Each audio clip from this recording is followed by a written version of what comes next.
ஒரு கட்சியில் பல பேருக்கு இடையே ஒருத்தரை தான் வேட்பாளராக நிறுத்த முடியும். அப்படிதான் வாய்ப்பு கிடைக்கும்.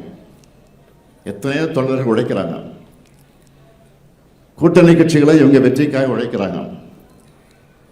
இத்தனை பேருடைய உழைப்பில் வெற்றி பெற்றுட்டு வாக்குப்பதிவின் போது கைவிரலில் வச்ச மை அழிகிறதுக்குள்ளேயே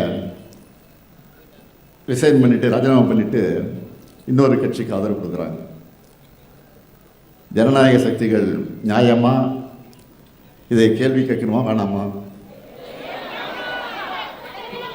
ஒரே மாசத்தை எம்எல்ஏக்கள் ரிசைன் பண்ணிட்டு தாவேக்காவை ஜாயின் பண்றாங்களே, அந்த அளவுக்கு அப்படி என்ன ஆஃபர் தாவேக்காவில் கிடைச்சிருக்குன்னு பேசணுமா வேணாமா?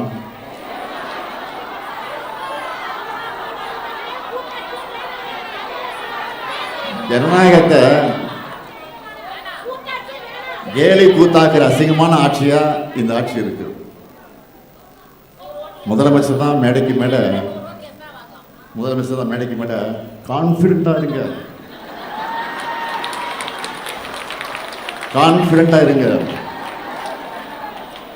சொல்றாரே தவிர அவர் முதல்ல கான்பிடண்டா இருக்காரா?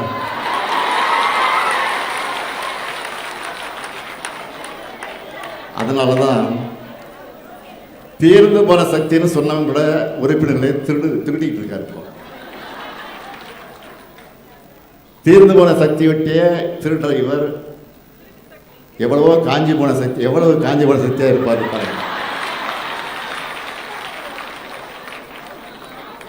பாலியல் வன்முறைகள், அறிவால் விட்டு பெட்ரோல் குண்டு வச்சு நடக்கிறதெல்லாம் பார்த்து யாராவது விமர்சிக்காமல் இருக்க முடியுமா?